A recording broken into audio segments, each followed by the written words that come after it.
નમસ્કાર મિત્રો.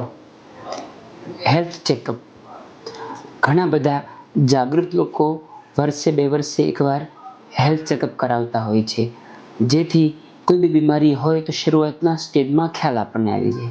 પરંતુ થોડી બાબતોની લોકોને ખ્યાલ નથી હોતી, એટલે ઘણીવાર મિસગાઈડ થતા હોય. તો થોડી આપણે હેલ્થ ચેકઅપ વિશે માહિતી મેળવીએ. પહેલી વસ્તુ, હેલ્થ ચેકઅપના ઘણા બધા પ્રકારો અલગ અલગ હોય. દરેક હેલ્થ ચેકઅપ સરખા નથી હોતા. મોસ્ટ કોમન જે લોકો કરતા હોય છે તે છે કોઈ લેબોરેટરીની અંદર વાત કરી અને બ્લડનું સેમ્પલ આપણે આપતા હોઈએ, બ્લડ રિપોર્ટ દ્વારા હેલ્થ ચેકઅપ. તો એની અંદર મોટાભાગના કેસની અંદર ડાયાબિટીસનો રિપોર્ટ આવે, cholesterol, thyroid, vitamin B12, D3, એ સિવાય લીવર કિડનીના બેઝિક રિપોર્ટ આવતા હોય છે. એટલે કે આ રિપોર્ટની અંદર એ સિવાયના રોગોનો ખ્યાલ નહીં આવશે. કોઈને હૃદયમાં નળી બ્લોક હોય કોરોનરી, તો એ આમાં ખ્યાલ નહીં આવશે. બીજી વસ્તુ, કેન્સર હોય, બ્રેનમાં ટ્યુમર હોય, ફેફસામાં તકલીફ હોય, તો બ્લડ રિપોર્ટમાં મોટાભાગના કેસમાં નહીં આવે.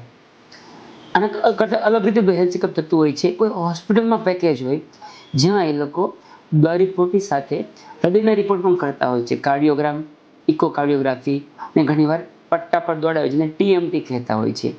એમાં હાર્ટ રોગનો ખ્યાલ આપણે આવી શકે, એ પણ દરેકનો નહીં. એ સિવાય ત્રીજા પ્રકારમાં ઘણીવાર અલગ અલગ ડૉક્ટરથી ચેકઅપ કરતા હોય છે. પરંતુ આ દરેકની અંદર એક વસ્તુ મહત્વની છે કે હેલ્થ ચેકઅપમાં બધા જ રોગ પકડાઈ જાય એવું જરૂરી નથી. એટલે 3 મહત્વની બાબત કહીશ. પહેલી વસ્તુ, ઘણા બધા પેશન્ટ અમને કહેતા હોય છે કે સાહેબ, મેં તો મહિના પહેલાં હેલ્થ ચેકઅપ કરાવેલું, અત્યારે મારા રિપોર્ટમાં કેન્સર કેમ આવ્યું? તો મિત્રો સમજો, મોટાભાગના કેન્સર અને એ સિવાયની ઘણી બધી બીમારી હેલ્થ ચેકઅપમાં પકડાવાની નથી. એનો મતલબ એવો નથી કે હેલ્થ ચેકઅપ ઉપયોગી નથી, પરંતુ એની મર્યાદા છે. આપણે સમજવું જોઈએ કે કયા કયા રોગ હેલ્થ ચેકઅપમાં આવે ને કયા રોગ ન આવે. બીજી એક બહુ મહત્વની વસ્તુ ઘણીવાર થતી હોય, કોઈ પેશન્ટને લાંબા સમયથી કોઈ પેટની બીમારી હોય, શ્વાસની તકલીફ હોય, હૃદયનો પ્રોબ્લેમ હોય, અને આવી રીતે સાહેબ ઘણા સમયથી પેટમાં દુખે છે, તમે હેલ્થ ચેકઅપ કરાવી નાખો, જે બી કારણ હોય તો પકડાઈ જશે આપણાથી. તો એ ગેરમાન્યતા છે.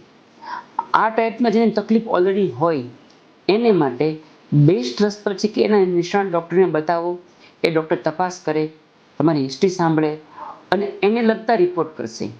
મોટાભાગના આવા ક્રોનિક લાંબા સમયના રોગમાં હેલ્થ ચેકઅપથી કારણ પકડાશે નહીં. ત્રીજું મહત્વનું, ઘણીવાર એવું થતું હોય છે, પેશન્ટ આવીને કે સાહેબ મારા બધા જ રિપોર્ટ કરાવી નાખવાને, જે બી બીમારી હોય તે આવી જાય. તો મિત્રો, કોઈ પણ ટેસ્ટ કે કોઈ પણ હેલ્થ ચેકઅપના પેકેજમાં બધા જ રોગ પકડાઈ શકે એવું શક્ય નથી. એટલા માટે દાખલા તરીકે દરેક પેશન્ટનું CT scan, MRI, PET scan એ કરવું શક્ય નથી ને વ્યાજબી પણ નથી. એટલા માટે જો તમને ક્યાંય તકલીફ ન હોય તો બધા જ રિપોર્ટ કરવા શક્ય પણ નથી અને એ એડવાઇઝેબલ પણ નથી. એવા કેસમાં બેઝિક રિપોર્ટ કરાવો. એ પછી જો કોઈ પણ નાની મોટી તકલીફ થાય તો ડૉક્ટરનો સંપર્ક કરવો. ત્રીજો એક પ્રોબ્લેમ ઘણીવાર એવો થતો હોય છે કે ઘણા લોકો હેલ્થ ચેકઅપ કરાવે, પછી 15-20 દિવસ, મહિને, 2 મહિને કોઈ પણ તકલીફ થાય તો ઇગ્નોર કરે. કારણ મારું હેલ્થ ચેકઅપ તો નોર્મલ છે, હવે મને કંઈ તકલીફ નહીં હોવી જોઈએ. તો એ પણ ખોટી વાત છે. હેલ્થ ચેકઅપ નોર્મલ હોય છતાં પણ જો તમને શરીરની કોઈ બી બીમારીના લક્ષણો આવે, ખાસ કરીને હૃદયરોગના લક્ષણો આવે કે કેન્સરના લક્ષણો આવે, એટલે કે શ્વાસ ચડવું, થાક લાગવો, અકારણે ભૂખ ન લાગવી, વજન ઓછું થવું, ઝાડામાં લોહી પડવું, ઝાડા કાળા કલરનો થવો, મોઢામાં ચાંદી પડવી, આવા લક્ષણો આવે તો હેલ્થ ચેકઅપ નોર્મલ હોય છતાં પણ ડૉક્ટરને બતાવવું જોઈએ. અંતમાં એટલું કહીશ, હેલ્થ ચેકઅપ ખૂબ સારી વસ્તુ છે, જરૂરી છે, પરંતુ આપણને એની ઉપયોગિતા અને મર્યાદા બંને ખ્યાલ હોવો જોઈએ કે હેલ્થ ચેકઅપ સારી વસ્તુ છે, પરંતુ એ નોર્મલ આવે તો આપણે ગાફલ ન રહેવું જોઈએ કે હવે મને કોઈ રોગ નથી.